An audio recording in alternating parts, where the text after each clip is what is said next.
열심히 공부해서 좋은 주식에 좋은 투자를 하는 방법을 배우는 시간이죠. 주식연구소 우리들의 주식 선생님, 국제금융투자 전문가 연세대 국제대학원 이남우 교수 화상으로 연결합니다. 교수님 안녕하십니까? 네, 안녕하세요. 네, 먼저 지난주 미증시 상황 먼저 살펴볼까요? 네, 그러죠. 지난주 미국 시장이 아주 좋았습니다. 그래서 한 6, 7% 상승을 했죠. 그래서 특히 금요일 날은 한 3% 이상, 우리가 이제 보통 미국 시장을 얘기할 때 한국의 코스피 같이 이제 대표 지수가 S&P 500 지수죠. S&P 500 지수가 네. 3% 이상 상승해서 상승률로는 지난 2년 사이에 가장 높은 상승률을 기록을 했어요. 그래서 네.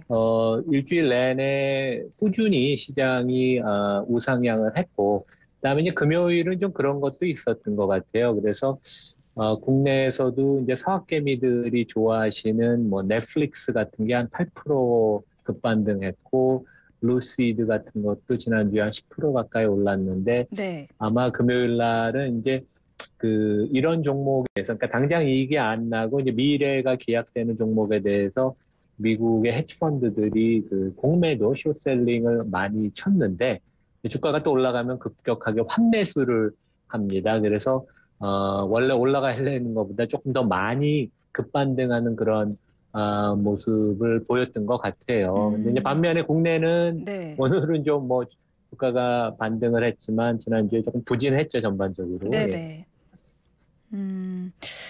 미국에서는 여전히 가격 전가력이 높은 상장 기업들의 주가들이 계속 강세를 보이고 있다고 하는데 자세히 이야기 좀 나눠볼게요.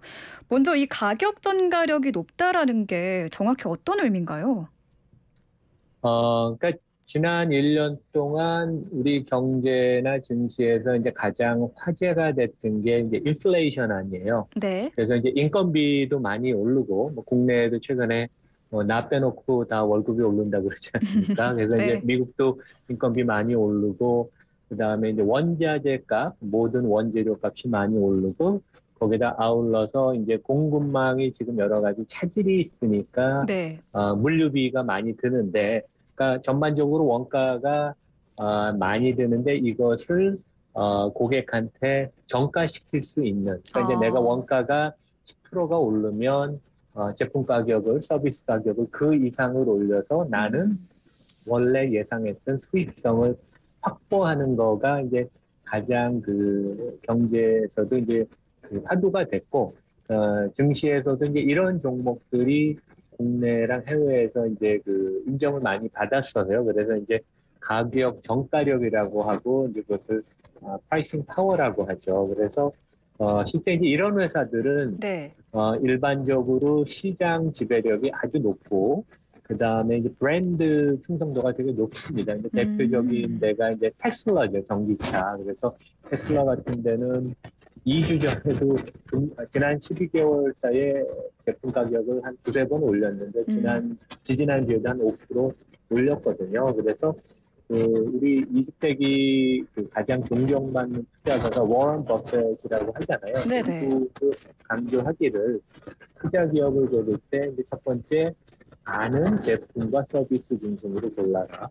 두 번째는 이제 경영진이 뛰어나고 도덕성이 좋고 윤리 의식이 있어야 된다. 그다음에 이제 마지막이 이 프라이싱 파워 가격 평가력과 관련된데 회사의 경쟁력이 아주 뛰어나서 경제적인 해자가 있어야 된다. 그러니까 감히 경쟁자들이 이제 넘볼 수 없다는 얘기죠. 그래서 국내는 그렇게 많지는 않습니다. 그래서 최근 1년 사이에 주가가 상당히 견조한 모습을 보이는 TCM이나 농식 이러한 이제 보통 필수 소비재가 해당이 되고 네, 교수님 근데 네. 마이크를 조금 앞으로 당겨서 말씀해 주시면 좋을 것 같습니다. 지금 잡음이 좀 많이 그럴까요? 들려서요. 네. 네.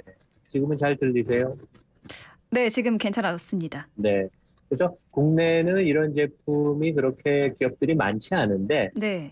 미국은 아무래도 이제 전 세계를 대상으로 영업하는 다국적 기업들이 많다 보니까 네네. 이런 기업이 많아요. 그래서 아까 말씀드린 이제 테슬라도 대표적이고, 실제 그 전기차는 지난 1년 사이에 미국에서 전기차 가격이 22% 올랐습니다. 오. 그만큼 이제 원가 오르는 걸 고객한테 다 전가하고도 지금 이제 제품이 없어서 못 팔죠. 그다음에 이제 우리가 많이 쓰는 생필품을 만드는 P&G 네. 같은 데도 가격 경과력이 아주 뛰어나고 그다음에 초콜릿 같은 거를 만드는 회사들이 전 세계 약간 과점 비슷해요. 유럽하고 미국 회사. 그래서 뭐 허쉬 초콜릿이라고 있죠. 허쉬 그래서 이제 이런 데, 초콜릿이요. 네네, 이런 데들도 이제 제품 가격을 많이 오르고 그다음에 이제 우리가 많이 쓰는 의약품을 만드는 그 존슨 앤 존슨, 네. 그다음에 그 과자들 같은 거, 콘플레이크 같은 거 만드는 켈러그, 그다음에 이제 네, 네. 우리 뭐 많이 좋아하는 명품사들도 물건이 없어서 못 팔아서 이런 데도 이제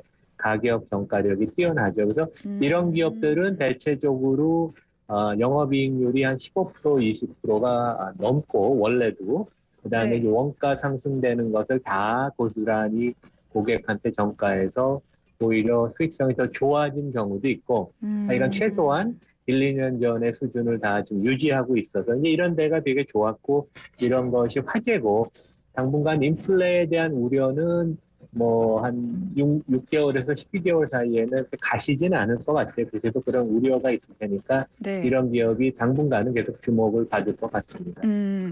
그러니까 이 가격 전가력이 높은 기업들이라는 게 브랜드가 강해서 뭐 원가 상승분이라든지 이런 것들을 소비자 가격에 반영을 해도 뭐 우리가 살 수밖에 없는 기업. 이런 기업들이 좀 주가가 강세를 보이고 있다. 이렇게 말씀해 주신 걸로 보면 될까요? 그렇죠. 그 기업 이익도 이런 회사들이 그동안 좋았고 지난 한 1년 동안 그다음에 주가도 시장보다 훨씬 좋은 모습. 실제는 일부 종목들은 절대 주가도 장이 많이 빠지는데 상승했습니다. 헐시 같은 데나 P&G 같은 데. 그다음에 국내에서도 KT&G 같은 데는 절대 주가가 계속 유지가 됐죠. 한 1년 사이에. 그렇군요. 그런데 이번에 한국 증시가 MSCI 선진국 지수 편입이 불발됐습니다. 지난 정권 말기에 홍남기 부총리가 선진국 지수 편입에 총력을 기울이겠다 이렇게도 했었는데 무산이 됐죠. 뭐가 잘못돼서 편입이 안 된 걸까요? 그러니까 작년 11월에 아마 지난 정권에서 그 홍남기 부총리가 이제 그 MSCI 그 세계 그 국제 투자가들이 이제 추종하는 그 지수를 이제 발표하고 만드는 데인데 여기가 이제 선진국 지수가 있고 이머징 마켓 지수가 있습니다. 그래서 네. 한국은 대만과 같이 이머징 마켓에 포함되어 있고 거기서는 이제 우리가 가장 그 우두머리죠. 제일 큰 나라고 거기서 제일 부강한 나라고 제일 좋은 회사들이 많으니까. 근데 항상 우리가 이제 선진국 지수를 들어가는 걸 이제 꿈을 꿨는데 네. 이제 작년 말에 정권 말에 갑자기 경제부총리가 얘기를 하셨는데 저희 이제 국제금융에 오래 몸을 담은 사람 입장에서는 이건 좀 설명의미가 없는 얘기였어요. 왜냐하면 정부가 들어가고 싶다고 넣어주는 게 아니거든요. 그래서 이제 MSCI 지수라는 데가 자기네가 최종 결정을 하지만 네. 이런 그 지수 분류를 정하는 것은 또 전 세계에 가장 영향력이 있는 투자가들한테 다 서베이를 하고 1대1 미팅을 해서 피드백을 받아서 이제 네. 그걸 최종적으로 판단을 하는데 갑자기 뭐 몇 달 그 앞두고 뭐 몇 달 후에 우리 선진국 지수 편입 들어가겠다. 세상은 국제금융시장은 전혀 이렇게 움직이지 않습니다. 그래서 그 발언 자체도 넌센스였고 지금 이제 지나고 보면 네. 어떤 해프닝이었는데 MSCI가 이제 이런 얘기를 했죠. 한국이 여전히 외환 규제가 심하고 그다음에 공매도 관련된 규제도 많고 그다음에 여러 자료가 이제 영문화가 부족하다. 근데 일본 같은 데는 우리보다 이제 영문 자료가 훨씬 더 적은데도 선진국 포함됐으니까 이거는 큰 이슈는 아닌데 네. 정부가 지금 아직도 선진국에 비하면 아주 규제가 심한 대한민국의 외환, 그다음에 증시 관련된 규제를 좀 풀어야지 우리가 선진국 리그에 들어가는데 그런 점에서는 되게 아쉽고 네. 진정성을 갖고 그다음에 이게 단기간 해서 그게 되는 건 아니에요. 항상 이런 것들은 몇 년 동안 꾸준히 노력을 해야 되고 네. 그다음에 이해관계자들하고 같이 노력을 해야 되거든요. 정부가 나서서 한다고 정부가 이걸 추진하는 건 절대로 아닙니다. 우리나라 전반적인 증시 제도 환경 수준이 전반적으로 업그레이드가 돼야지 되는 것이니까 좀 더 시간을 갖고 급하지 않게 추진을 하면 결국은 전 된다고 생각합니다. 근데 뭐 정답을 MSA가 이미 가르쳐 줬기 때문에 네네. 이것을 숙제를 고민을 잘하고 풀어나가면 될 것 같습니다. 외환 규제나 뭐 증시 관련 규제를 조금 완화를 하면은 편입이 될 수 있다라고 생각을 하시는 거죠? 그렇죠. 그러니까 실제 우리는 이제 우리 서학개미들이 거의 전 세계의 주요 증시를 국내 증권사 창구를 통해서 편안하게 뭐 여러 나라 주식을 살 수 있잖아요. 한 20개국 살 수 있나요? 미국 주식은 뭐 아무 때나 24시간 사고. 근데 외국 사람들은 기관도 여러 가지 사는 제약이 많고 개인 투자가들은 한국 주식을 살 수가 없습니다. 그러니까 우리가 다른 나라 투자를 쉽게 할 수 있는 것처럼 국내 투자를 외환이나 여러 규제를 조금 더 이제 우리가 오픈을 해야죠. 그래야지 이제 서로 상호주의 입장에서 한국에 대해서도 그러면 선진 시장을 업그레이드를 이제 우리가 검토하겠다. 하지만 네. 꼭 선진 시장을 들어간다고 좋은 것은 아닙니다. 선진 시장을 들어가면 네. 그것에 해당되는 초대형주, 뭐 삼성전자나 이런 큰 대형주에 수십조 원의 외국인 자금이 몰려들어서 주가가 재평가가 되겠지만 네. 반면에 중소형주는 오히려 지금 들어와 있는 외국 자금이 빠질 수가 있으니까 네네. 득과 실이 있다는 것을 또 알고서 우리가 이걸 좀 추진을 해야 될 것입니다. 알겠습니다. 지금 국내 투자자들도 사실 우리나라 경제보다는 미국 경제 흐름에 관심을 많이 보이고 있거든요. 지난주에 방송에서 교수님께서 미국 부동산 시장이 꺾이고 있다. 그리고 고용 시장이 점차 풀리고 있다고 하셨는데 지금 또 미국 내 어떤 다른 움직임이 있을까요? 지난주가 되게 재밌었던 게 경제 관련된 악재 잠시만요, 뉴스. 교수님. 지금 네. 마이크가 옷에 좀 걸려서 잡음이 계속 들어오는 것 같거든요. 좀 잡아주시면 좋을 그래요? 것 같습니다. 네네. 네. 지금 괜찮으신가요? 예, 지금 미국에서 하니까 약간 그런 애로사항이 있네요. 네, 좋습니다, 지금. 네, 네.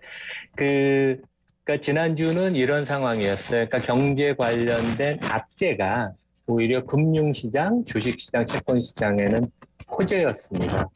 교수님 그러니까 죄송합니다만 이 마이크에서 계속 소리가 들리거든요. 그러세요? 지금은 어떠신가요? 네, 지금은 괜찮은 것 같습니다. 네네. 그래서 이제 지난주는 네네.